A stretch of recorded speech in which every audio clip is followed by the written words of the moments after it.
Welcome to the Creative Penn podcast. I'm Joanna Penn, thriller author and creative entrepreneur, bringing you interviews, inspiration and information on writing craft and creative business. You can find the episode show notes, your free author blueprint and lots more at thecreativepenn.com, and that's Penn with a double N. And here's the show. Hello creatives, I'm Joanna Penn. And this is episode number 828 of the podcast. And it is Monday, the 15th of September, 2025, as I record this. Yes, I'm recording this just before I put it out, as I will explain why in a bit. So in today's show, I'm talking to Darcy Pattison about writing, self-publishing and marketing children's books. We discuss the particular challenge of writing for children and publishing, including board books and those for different ages, finding and working with illustrators, copyright and revisions, printing and distribution options, and the money side of things, including bulk sales, marketing to schools, and lots more. So that's coming up in the interview section. So in writing and publishing things, around this time of year, writers used to start thinking about NaNoWriMo, National Novel Writing Month, which ran in November for many years and doesn't anymore.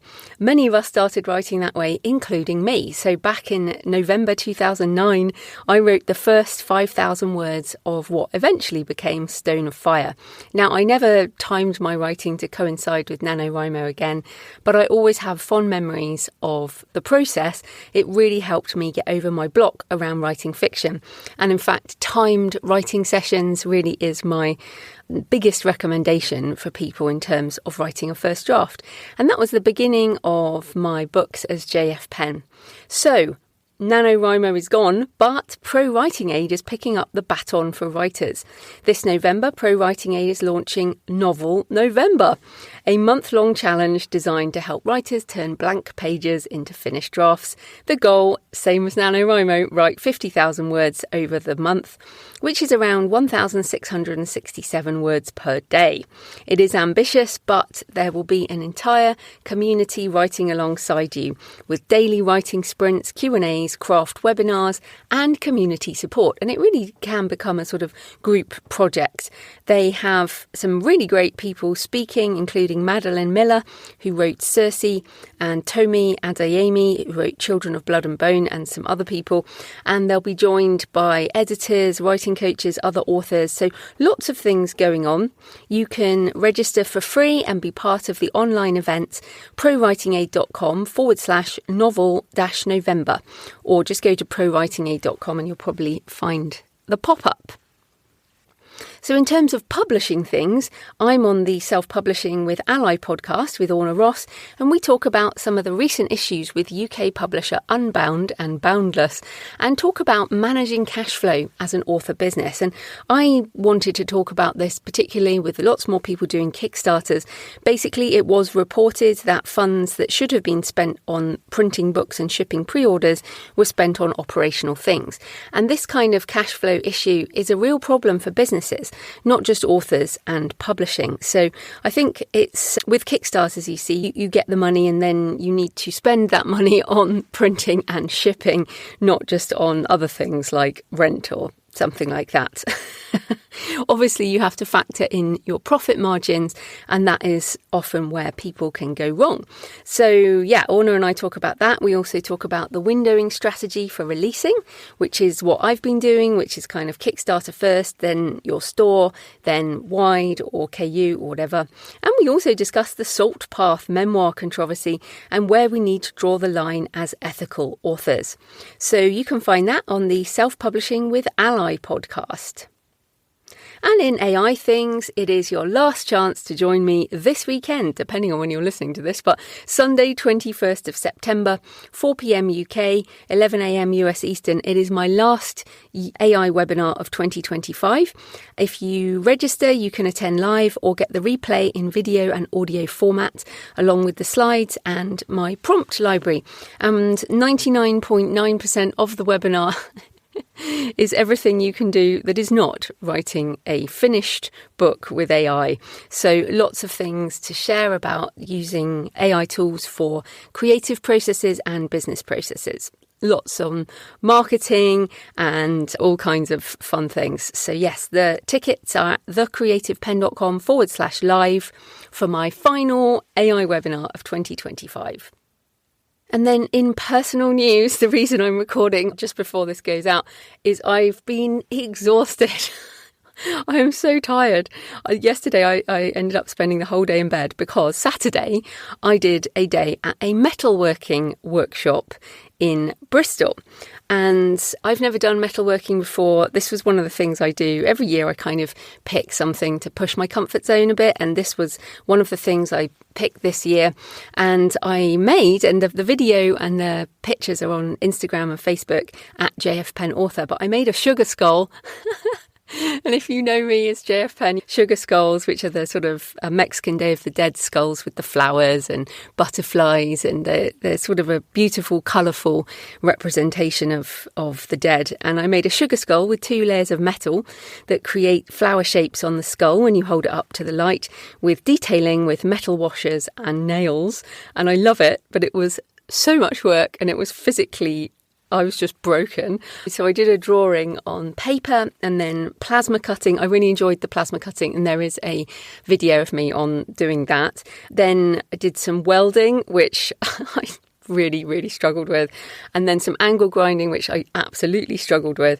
And my whole body was shaking and it was so noisy. And by the end, I was broken and exhausted. But it was also amazing and eye-opening. And those of you who do physical work for your art or for your job or whatever, or for fun, know that it takes a lot of stamina. And so impressed with Felix and Ash, the ladies who were there. So it was WTF workshops in Bristol, in England, in the southwest of England, and that stands for Women Teaching Fabrication. So it was a female-led workshop, metal workshop, and yeah, it was so interesting to do some new things.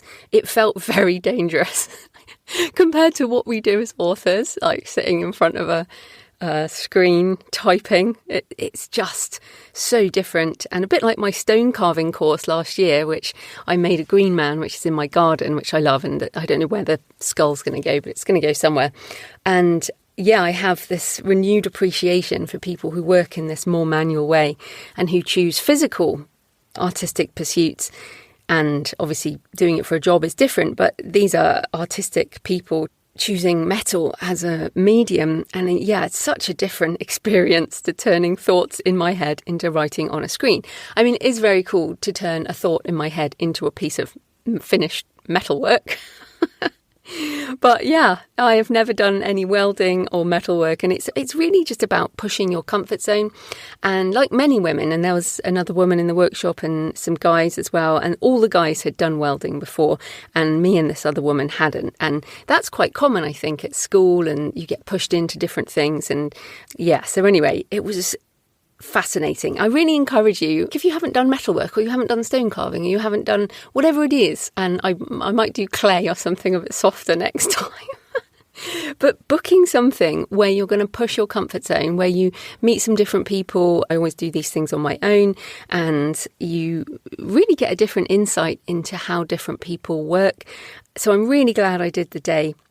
If you are in the UK or around the southwest, wtfworkshops.co.uk, Women Teaching Fabrication, and they do workshops all over the place and do Glastonbury and all that kind of thing. So yes, that was my weekend. And then yesterday, this is also the time of year when all the big books come out. So I'm just reading all the big books. And so yesterday I essentially stayed in bed all day and read the new Slough House novel, Clown Town, by Mick Herron. And if you haven't read the Slow Horses books, they're fantastic. Want to know about writing character voice? Read a Mick Herron. Just so good. And if you've watched the Apple TV series, they actually get it. The characters are very good, but I loved reading that. So that was my mad weekend. I hope you had a good one. So in other personal things, the Kickstarter closes today as this goes out, so it may already be closed, for my short story collection, The Buried and the Drowned. And you know that when I did my first campaign a couple of years ago, I was super nervous and I went really hard during the campaign and the whole thing was very tiring. And now I feel pretty relaxed about the whole thing. I did more work in the pre-launch, I think, and then haven't really done too much during the campaign. You can see my final numbers at jfpenn.com/buried. I knew it would be my smallest campaign for a few reasons. One, it is a short story collection, not a massive genre in the first place, just so you know. Many of the stories have already been published anyway, so there are 2 new stories, but I know that many of my readers have read or listened to some of them. So I'm so grateful that I got to do this. I love the special hardback, and it's the first time I've done patterned sprayed edges. The book is beautiful. I'll certainly be doing it again. So thank you to everyone who joined the campaign. I'm so thrilled to have done it. But I know that people are like, oh, well, your campaigns are just getting smaller. And I think it's because I'm really happy to do more and more creative work from my weird self instead of trying to aim for anything that is mainstream. I think this is just me, and I know many of you feel the same. So I will be heading to Peterborough to sign the exclusive copies in a few weeks' time. If you back the campaign, watch out for updates. And if you did back the campaign and you haven't heard from me, log into Kickstarter over the next few days, because sometimes the Kickstarter emails have difficult deliverability. So this is true not just for my campaign, but for anyone else's. So if you do back a Kickstarter, then make sure you fill in the survey in order to get your books. It is one of the most difficult things when running a Kickstarter is how many people don't fill in their details, which makes delivery difficult. So in other personal news, I have Blood Vintage back. If you remember, it's my folk novel I wrote my folk horror novel set in an English biodynamic vineyard. And I am now publishing that myself. I spent most of this week finishing the audiobook with my voice clone. Oh, 11 Labs is so good, and I loved going through the book again, and directing my own voice is quite the experience, but now I'm used to it. I'm just so keen to use this again. 11 Labs is better than it was earlier this year, and yeah, I mean, you still have to listen to every line, change the timing, add emphasis, change pronunciation or intonation, sometimes rewriting to make things sound better, which, if it's your book, is completely fine. And it is really important to remember this if you're doing an audiobook yourself. You are in control of the experience for the listener. And sometimes what is absolutely fine in written text, because a reader will skim over it, and that's why it doesn't make so much difference. But when you're listening, sounds obviously have a different resonance, have a different effect. So yeah, I think that we need to actively direct our audiobooks, and fascinating process. You can get all the editions on my store right now, including that audiobook, jfpenn.com/bloodvintage. And if you back the Kickstarter, I've sent you the ebook and the audiobook through Kickstarter. So if you back that last year with the hardback, you've also got the digital ones now, and I would love some reviews on Goodreads if you have read it. So available now on jfpennbooks.com, coming 15th of October on the usual stores. So those will be available soon for spooky season. That is Blood Vintage, my folk horror novel. So thanks for your emails and comments this week. Melissa said, what another wonderful and informative interview with Kim Boo. The discussion about managing multiple brands and mailing lists really resonated with me.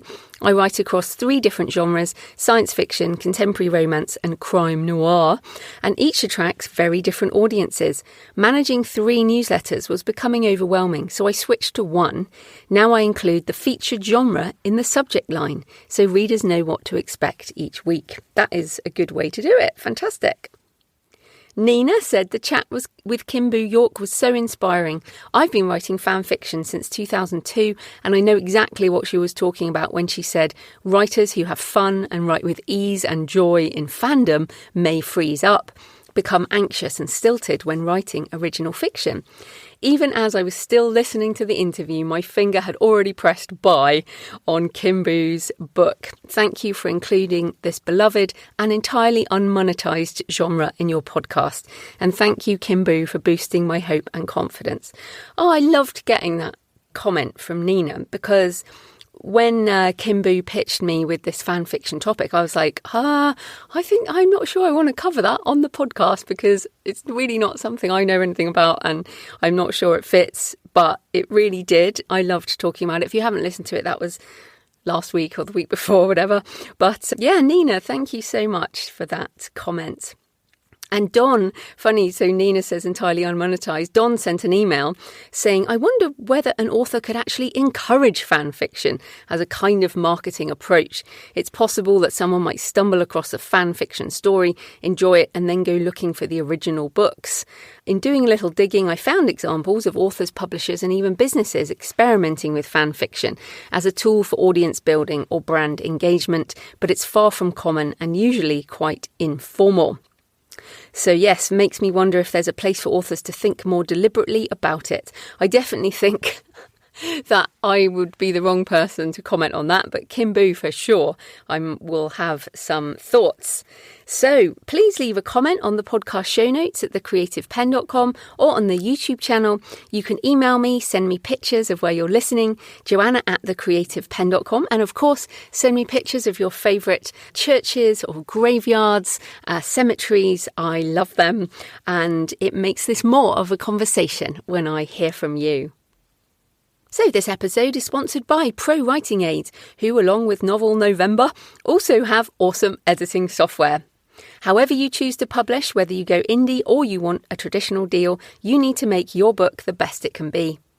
Pro Writing Aid is one of my absolute must-use tools in my writing process for both fiction and non-fiction, as well as short stories. Once I finish my first draft, I use Pro Writing Aid to fix up any issues before printing and hand editing. Then I use it again after I put the edits into Scrivener, since I always make more mistakes, and I do at least 2 passes with Pro Writing Aid before sending to Kristen, my human editor. I use Pro Writing Aid with Scrivener, but it works with loads of other software or just online in your browser. Pro Writing Aid knows all the rules of editing and helps you apply them, and of course you can choose not to make changes as you like. It helps with making your writing more active, finding repeated words, finding words and sentences you could improve, adding sensory detail, sentence structure, grammar and punctuation, as well as typos, spacing problems, which it's amazing how many spaces, you've pressed like too many spaces, it finds those too, and more. Now, you don't have to accept all the changes, of course, but it will help you find problems. There is also now a manuscript analysis, developmental editing report, and a beta reader report, so you can get an editorial analysis of your whole manuscript. So why use software? Why don't you just learn all the grammar and writing rules and apply them yourself? Well, we all use tools to improve our process, and we're often blind to our own writing issues. It helps to have another pair of eyes, even if the eyes are software. So yes, a human editor can do this, but I'd rather pay my editor to fix the things the software can't. So I use Pro Writing Aid as my essential editing tool before working with my human editor, Kristen. Check out the free edition or get 15% off the premium edition by using my link, prowritingaid.com/Joanna, Joanna. That's prowritingaid.com/Joanna. So this type of corporate sponsorship pays for the hosting, transcription and editing, but my time in creating the show is sponsored by my community at patreon.com/thecreativepenn. Thanks to the 23 new patrons who've joined in the last week, which is amazing. And thanks to everyone who's been supporting for months and years. And of course, you can always join and go back out again. You don't have to join forever. If you join the community, you get access to all my backlist videos and audio covering writing craft, author business, and tutorials on AI tools. Last week, I shared how to use Gemini Nano Banana for book covers and also product photography with your book in different places and layouts, and also shared my 14 years author entrepreneur post early, which will be coming this week on the blog. The Patreon is a monthly subscription, the equivalent of buying me a black coffee a month or a couple of coffees if you're feeling generous. So if you get value from the show and you want more, come on over and join us at patreon.com, patreon.com/The Creative Penn. Right, let's get into the interview. Darcy Pattison is the multi-award-winning, best-selling author of more than 70 fiction and non-fiction books for children across multiple age groups. Her book for authors is Publish, Find Surprising Success Self-Publishing Your Children's Book. So welcome to the show, Darcy. Oh, I'm so excited to be here today. Thank you. Oh, yeah. This is such a great topic. But first up, tell us a bit more about you and how you got into writing and publishing. Well, I have 4 children, and I found myself reading books to them. And at some point, I wanted to be on the flip side of that, where I wrote the books that were read to kids. So I started writing. It took a long time for me to learn the craft of writing children's books. You know, it's very different than, especially picture books are very different than just a novel. So it took me a while, but I finally got an offer on a picture book, and I have 8 traditionally published books. And then at some point, I decided that it was better for me to bring books to market myself. We'll probably talk about that more, but I'm actually a hybrid at this point. I do some pop-up books with a small Christian press, so I'm designing the pop-ups. But I do a lot of nonfiction STEM books for kids, but I also do several novel series. Well, I think that's really interesting. First up, you said there the craft of writing children's is different, picture books in particular. So just tell us more about that, the craft side. Because I feel like often people say, oh, well, you know, it's only a few thousand words. It must be super, super easy compared to writing a lot more words. So tell us about the craft side. Yes, I do teach writing picture books all the time for the Highlights Foundation and other places. Picture books are a very tight art form. I sort of compare it to writing poetry. They're 32 pages. In that you have a title page, a half title page, a copyright page. It turns out you have about 14 double page spreads, and in that 14 double page spreads, you have to set up a character, a problem, you have to complicate the story, then you resolve it in some satisfying way in less than 500 words, while leaving room for the illustrator to do their job. So it's a very demanding process. And is that the same now then? Because like you say there, the 32 pages and all of this, I mean, this is a very print-heavy issue, I guess, but there's plenty, I guess, of things now that might be on tablets. So has that shifted at all, or is it still a real print-heavy world? It still is a print-heavy world for the children's books. Most people who independently publish will tell you that 90% of their sales are paperback. But yes, it still is 32 pages. I can do 27 pages. I can do 36 pages. But the problem is if I ever need to offset print, and I've needed to several times when I have a large order, then it's cheaper if it's 32 pages because they figured out how to print 32 pages on one piece of paper. If I go to 37 pages, it's 2 pieces of paper more expensive. And if I do 25 pages, you're wasting paper. So really, the 32 pages is there because the requirements of print, absolutely. But I still go with that because children's books still, by and large, even for independent people like me, is a paperback or hardcover. And then I guess talking there, a 32-page picture book, that's not the only thing, is there, for children? So what is the range of books for children? Yes, so you can do board books. That's for the very young children. Those are hard for self-publishers to do because there's no one who does a print on demand for that. You have to do offset printing. So those are more difficult. So then starting about age 4 to 8 is picture book world. That's the young readers where the parents are reading to the kid. And then the ages are very fluid here because some kids read faster than others. But so maybe about 6 or 7 years old, they're starting to read more independently. They want these short chapter books. So those might be 48 pages or 60-page short novels where you're really paying attention. That's the only place where you really have to pay attention to the vocabulary levels for kids. And then after that, you have the middle grade, and that would run 8 to 12 years old roughly. And then the YA would be, again, the definitions are very fluid, but maybe 14 and up would be a young adult or a YA. Yeah, and that YA category, now I feel like it's moved very adult. So I think that can probably be quite fluid as well, depending, I guess, on, what you find in the store. Okay, well, let's just, coming back to you mentioned the hybrid, you did 8 traditionally published books, but in your book called Publish, you said, deciding to self-publish was a way to avoid creative death, which I thought was a brilliant line, but I thought maybe you could expand on that and why self-publishing is a great choice. Self-publishing is a very great choice. There was a time period when I had sold 8 books. I teach on a very high level. I teach a novel revision retreat. To come, you must bring a full draft of a novel. We talk about how to revise that novel. One lady came to my retreat. She revised her novel, sent it out for submission. It sold in 11 days flat and went on to win one of the major awards in children's literature in America, the Newbery Honor book. It wasn't the Newbery, but it was the Newbery Honor. So I know what I'm doing. I know how to write, and yet I could not sell anything.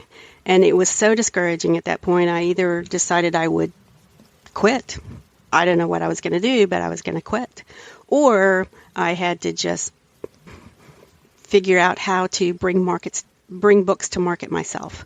So I decided, yes, I can do this. I can bring books to market myself. So I worked. I worked for 5 years. I just put my head down and worked. I published books that I liked. I did what no one else would accept, but I thought was good writing. I looked for great illustrators, and I found some great illustrators to work with because children's picture books have pictures. You have to work with an illustrator. So I worked for about 5 years, and finally, after 5 years, I kind of lifted my head and looked around and went, wow, look at this. I've got books out that I love. They're winning awards. They're selling. I'm making money. This works. So for me, one person asked me recently to talk about it in terms of scarcity and abundance. For me, the traditional publishing world is a place of scarcity. Nobody respected my opinion. Nobody respected my writing. As we know from Scheherazade, if you do not have a story, you die. But self-publishing is a place of abundance for me. I do what I want. I find stories that excite me, and I put them in the hands of kids. Well, so what year was it when you were like, oh, I really can't sell, I'm going to try indie? 13 years ago. I've been doing this 13 years.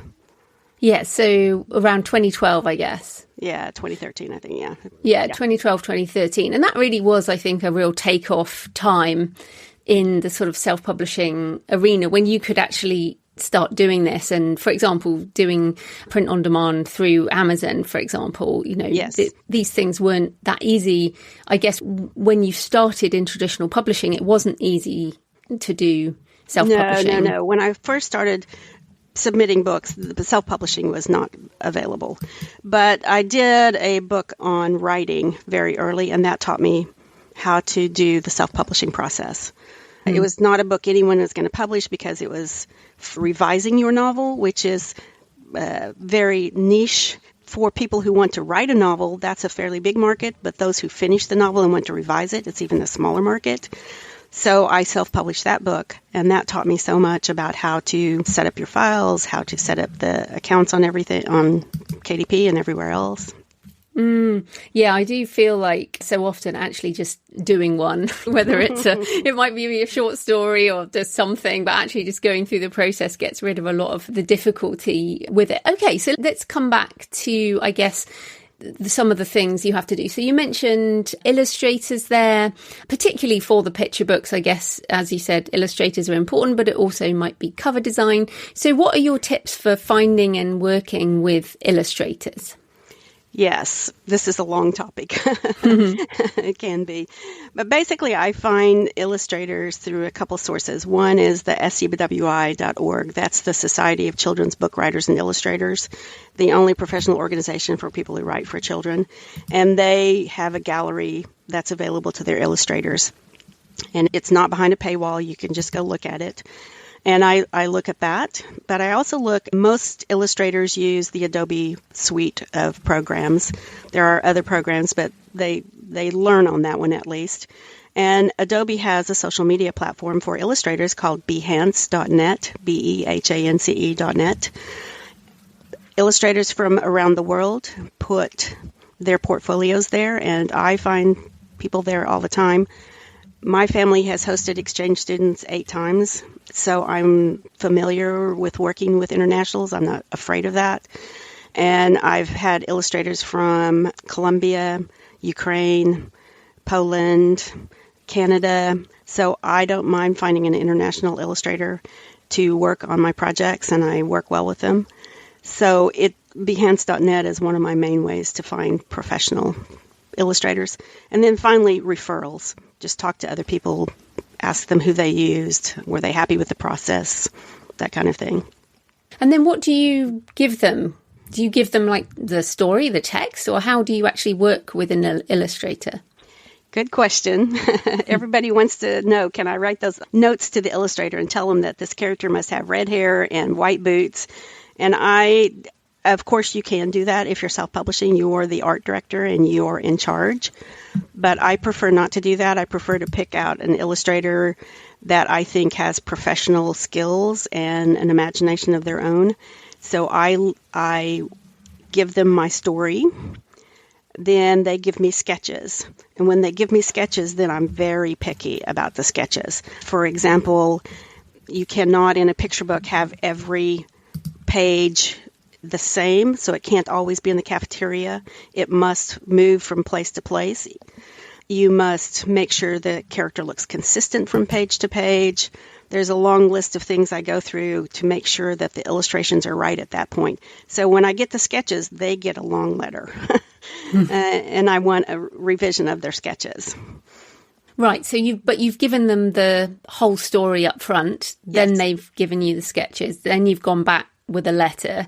And I guess how many revisions are you looking for in that process? And is this all set out in a contract up front? Yes, I always do contracts, make sure that everything's understood. Usually the contract will say that I need 14 double-page spreads plus a spread for the cover and a spread for the page 32. So I'm asking for about 15 to 16 illustrations. And within that, then they must tell the story. Yeah, so they get the manuscript. I try not to give them too many directions on where it goes and just see where they take it. Usually they're much better than I am. Yeah, and that's we all have different gifts, right? And different interests and different skills. And your skill is in writing, as is mine. So, that's what we do. Yeah, I've found I'm actually a pretty good art director, though. I really have a vision for what this should look like in a picture book. So I know how the story has to flow well. The pacing is in the pictures also. So you have to think of all the things you would in a novel, like pacing, characterization, and that comes through in the story. So I have to make sure all of that is right in the sketches. Because once the sketches are approved, then it's not fair to ask them to change. You cannot do those last-minute changes and go, oh, I want those white boots. No. That's not fair to the illustrator. Yeah, so treating them like a professional. What about copyright assignment? Are you getting that in the contract? Yes, everything's in the contract. Yes, and there are different ways to do it. You can do a flat fee where you take all rights, or you can negotiate a royalty payment. It's all in the contract. And if people want templates for those kind of contracts? That's the difficulty, isn't it? Because I'm not a lawyer, I don't give them templates. But there are reasonable literary lawyers. I'm glad to give them referrals to some literary lawyers who can do it. And usually they have pretty much a boilerplate. And for less than $500 US, you can get a template that you can use multiple times. There are also author organisations that have these kind of templates. But the most important thing here is you need to sort that out up front. And some of the ones I've seen, they do also include things like you can have one revision on this type of level or whatever. And it's the same with covers, right? If you're doing an older children's books, we're respecting other people's time and professionalism. Yes, absolutely, yes. And, you may want one or maybe two or three revisions at that sketches stage. But after that, when they give me final art, there's almost no changes because we've hashed that out early. And that's where they want you to, is in the sketches stage, because that's where they can make the changes the easiest. Yeah. Okay, so another challenge, I guess, is quality colour printing, because, as you said, most of your sales are going to be in print. So talk a bit about printing and distribution and how you manage that. So I use 3 print-on-demand printers. I use Ingram because that reaches the wide distribution that I need. That goes to the school and libraries and the education distributors, and goes out in the world internationally also. So Ingram's quality is what Ingram's quality is. I think if we go into this and say we're going to print on demand, we need to accept what they do. I mean, people complain about everybody. Every printer gets complaints. But I think they all do a reasonable job. They correct mistakes when they're made. I think they do fine. So Ingram's print quality is good. It's not offset printing. It will never be offset printing. But we do print on demand because the economic issues make sense. We don't have to put a huge investment up front of ordering 10,000 books. Then your money is tied up in that inventory, and you can't recoup and you can't move on to the next book until you sell those books. So I don't think that's wise for self-publishers. I think it's wise to be more nimble. So then the print on demand makes a lot of sense. Then the second one I use is KDP, because I find that Ingram and KDP don't always work well together. And so I just go ahead and upload it to KDP, and it's always available on Amazon. It's never a problem. And then the final one is I use Lulu, and I love Lulu's quality. They talk about great looking books. They have a coated paper, 80-pound coated paper, that accepts the ink really well. So the books just look much nicer from them. I use them for the back end of my Shopify store, and then anytime I have special orders. So last year, my book Magnet came out, and I got an order of 600 books that would be used for a public television station that was having an event. So they wanted 600 books to give people, and they ordered that. And yes, Lulu is where I print anything like that, because the quality is just so much better. So then, with that example, the 600 books, I mean, one of the reasons, as you said, we do print on demand because it means we don't have to pay for those print runs, but also we do make less profit because there's higher price per book. So how do you manage the profit side of it with such high printing costs when the price of books just hasn't really gone up? With inflation, people still expect to pay the same thing. And like with those 600, how did you make a fair profit there? Yes, absolutely. So I price my books high. You cannot compete on price. Absolutely. I can't sell my picture books for $8.99. They are $11.99 for a 8.5 by 8.5 full color 32-page picture book. $11.99 is outrageous, but that's what I have to charge, and they sell. What can I say? They sell. Plus shipping with your Shopify store. Yes, but I charge them shipping, so yeah. So then you negotiate prices, and you just make sure you're making a profit of $2 or $3 a book, just like anybody else. It's people fight against that too. They go, well, I need my little chapter book just to be $6.99, and I go, well, you can't make a profit. You must think as a business person, and you must price at that, and then write a really great book that they will buy anyway. Yeah, I mean, this is the whole point. We are not competing on price. We cannot compete on price or shipping. Like people say to me, oh, well, but if I order from your Shopify store, it's going to take like 2 weeks or something. And I'm like, yeah, because I'm a small business. My printer's a small business. Yes. It gets printed. It gets sent. I mean, I'm not Amazon. And literally people will then go, oh, right. Yeah, I understand. Don't they? I mean, it's not once you explain it, people understand. So if I have a large order like 600 books, if I have 3 months to deliver, then I'll do an offset run. But I don't always have that luxury of having 3 months to deliver. They usually want it in 2 weeks. And then Lulu can deliver. Lulu always delivers well. Right. Okay. So I guess, I mean, you sort of addressed this a bit with saying, look, the quality is the quality. But I do find children's authors in particular can be a little bit precious about this. And they're like, oh, no, it has to be like this. It has to be perfect. And then so I have to use offset printing. But given that you have more than 70 books, I just can't see how it's practical to have a business with so many different books and insist on incredible quality every time. I can't make a profit that way. I can't have a stock of even 500 books of 70 titles. No. I can't. Even physically, like a physical warehouse, let alone the price. Yes. I can't tie up my money that way. So for me, print on demand is the only way that works. I cannot do the offset printing. Again, I do offset printing if I have large orders and I have plenty of time. But that's the only time I can get that kind of quality. And it is different, but there are printers now who are approaching offset quality with print on demand. The newer printers that are coming out are very, very good. They are. But again, we have to look at the pricing there because the price is also higher, what the quality of the paper and the ink and all that.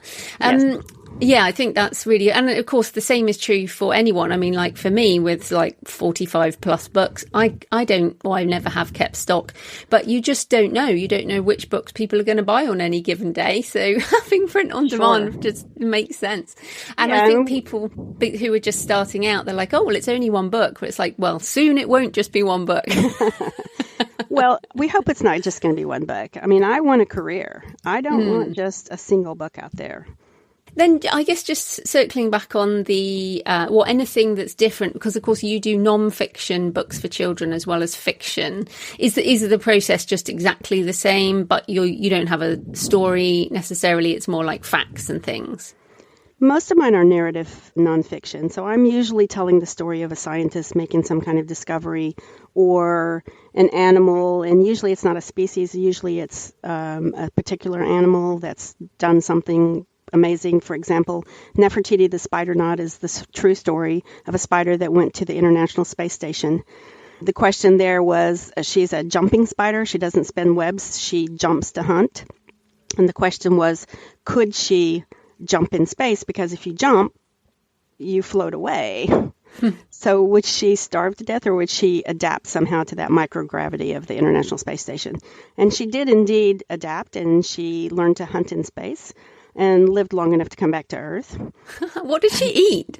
Well, they had fruit flies, so they had a little habitat she lived in, and they raised fruit flies for her. They raised three generations. She wasn't a stowaway. She was a deliberate. No. It was a deliberate. Okay. It was a deliberate, experiment on the International Space Station. Oh, that's really cool. So how did you decide to do that book? Was that a commission, or is that just something you're interested in? No. I heard something on the radio, and then what I like to do is to do original primary research. So I contacted the scientist who's in charge of all of the live animal experiments on the International Space Station. She lived in Colorado, and my daughter lives close, so we went to see my daughter, and I set up an appointment, interviewed her, and wrote the book. I love that because, like you said, I mean, this is creativity, isn't it, really? It's kind of hearing something, making it. And so does that book sell, or is that just something that you did and it's just a passion project? No. It sells really well. The cover either repulses people because it's a very close-up of the face of the spider. So they either hate the cover or they love the cover. Or they love it. Yeah. But, for example, I had a school right when COVID hit that ordered 1,400 copies because they wanted to give one copy to each of their fourth graders to read during the summer. Wow, that's great. So that one has licensed other things also, like for reading programs and things. Yeah. Well, let's talk about that then, because bulk sales to schools is something that children's authors often can do very, very well that the rest of us struggle with. So tell us a bit about that and how people can think about things like bulk sales, which is, as you say, when you sell that many books at once. Yes, that's profitable. So bulk sales come and go. You can't necessarily predict them. But what I do is I really pay attention to the science curriculum. I make sure that each book I I write and produce fits the curriculum some way. So I like to say that teachers don't just like my book, they need my book to adequately teach sound to their students. So my book, Clang, is about a German scientist that went to Napoleon's court, entertained Napoleon with his sound experiments, kind of like Bill Nye the Science Guy does, entertained him, and then Napoleon funded his work. So in the book, there's everything you need to know about sound, how sound waves are produced, vibrating strings, vibrating air columns, all of that. But it's a great story about this scientist who goes to Napoleon's court. So I think teachers need my book to keep kids interested in that topic. So if it's a curriculum, then it's more likely to be picked up for reading programs, for summer camps, that sort of thing. And so my book on AI, about the story about Lisa Doll playing against AlphaGo, that sold just suddenly. I get on Ingram, it sold 1,000 copies, and I'm sure it was for a summer camp. Yeah, that one's. We're going to circle back to AI, but let's just come on to marketing, because I'm sure people listening going, yeah, well, I want to do that. How do I sell all of those books? So, how are you getting your information into schools? I mean, obviously, you're in the USA; it's a massive country. So, how are you doing that? Marketing to schools in particular, and libraries, I guess.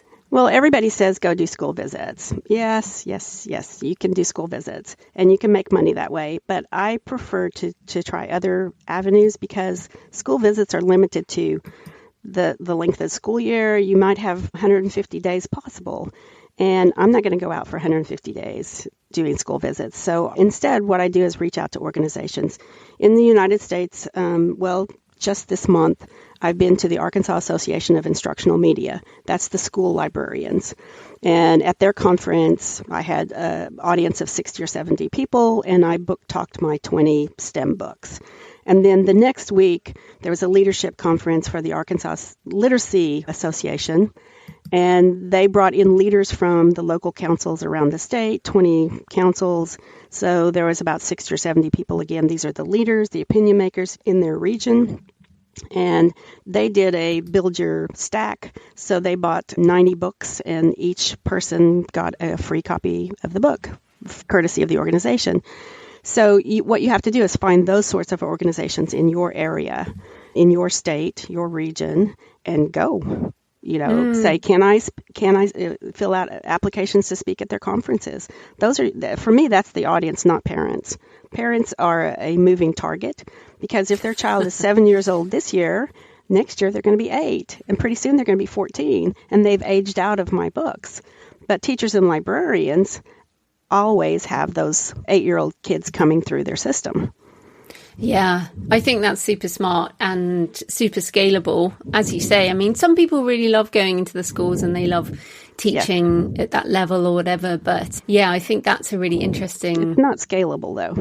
No, it's not. I feel like there's other revenue, like some people talk about getting paid for that speaking, basically paid for doing assemblies and stuff like that. But as you say, yours is a sort of more scalable approach. So is that the same way you hit librarians as well? Yes. I'll be going to the Arkansas Library Association conference in October.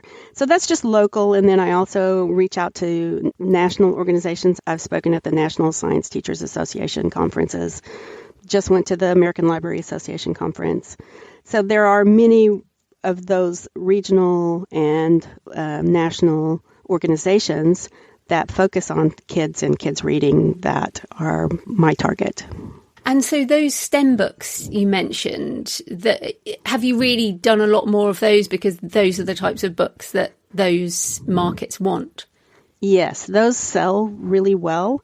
If I find a topic that's not been covered well with other books, I'm looking at competition, then I can write a book that does pretty well.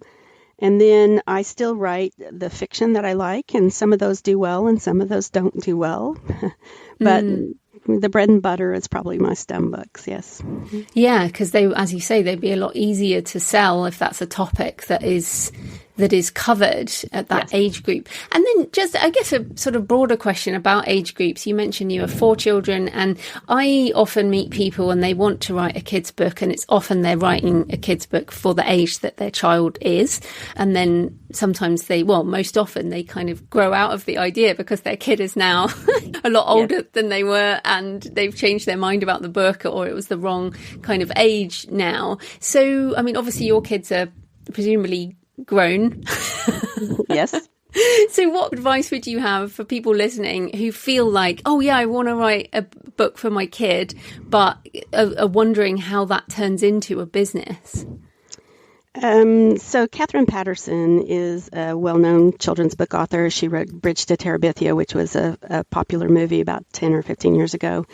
And she once said that when she reads a novel, an adult novel, she hears an orchestra. But when she reads her own work, she hears a flute solo. I just write flute solos. I don't write the big, complicated orchestral pieces.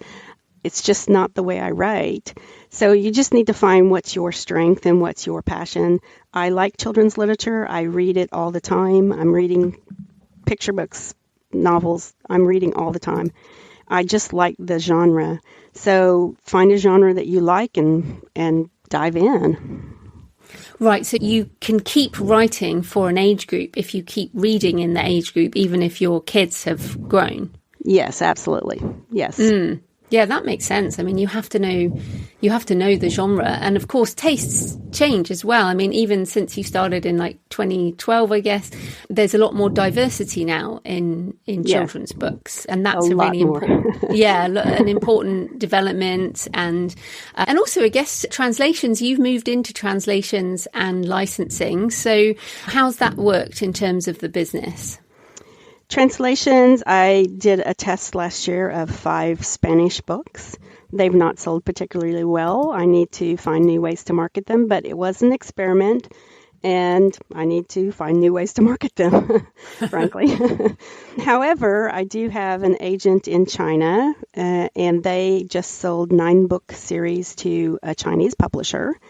So we'll see how that goes. And they have also sold a 6-book series to Korean. So working with a foreign agent has worked for me. Yeah, I've sold into South Korea as well. They clearly have an interesting book culture. Yes. Okay, and then just coming back on the AI side, because you mentioned your children's book about AlphaGo beating Lisa Doll in 2016 as part of your Moments in Science series. So I wondered, how are you using AI tools as part of your creative and business processes?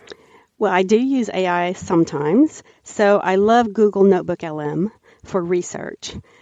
I think the AIs hallucinate too much to let them do my research. But when I do the research myself and I find research reports, I drag them into a Notebook LM, and then I can do things. For example, my new book out this year is Not Extinct. It's about the Przewalski horse, commonly called the pea horse, which in the 1960s was considered extinct in the wild. And they have worked for decades to bring them back. Now there's about 3,000 in the world. So the story is about that process of conservation of the species. So I found tons of research reports, and I drag them into Notebook LM, and then I ask it to give me a timeline. And it can go through all, and it annotates the timeline for me. It says this came from this report, so that I know that it's documented really well and I can trust that the research is there. I really like that one. But once we get away from can it do real research and deal with facts, I do use it sometimes for outlining. I like Claude better than some of the other platforms. And I do use it for book description sometimes. I would say that Gemini Deep Research is, I think, the best in terms of the have you used any of the deep research reports? I have not. No. So Gemini Deep Research, I would say, is extremely good and has a very, very low hallucination rate. So that would be the one I would suggest for research people. But like you mentioned earlier, that many of the illustrators use Adobe tools, and of course Adobe has Firefly, it has generative AI now. So how much generative AI is being used in the illustrators' work, or is that not even something you worry about? So far, it's not been used very much. Most of the illustrators, I see their sketches at first, and then they generally do digital work, but it's clearly their work. There's no question on most of them so far. That will come up, I'm sure, in the next 5 or 10 years, but so far it's not been an issue. But so it's not something you're embracing because, like you said, you know what you want, so you could be doing this yourself, for example. Yes, so I have one story, the Kitty Tuber series. It's about cats who make videos, and so they're kitty tubers. And the main illustrator, the main character is Angel, and she has one blue eye and one copper eye. I can't tell you how hard it is for ChatGPT to do a cat that has different colored eyes.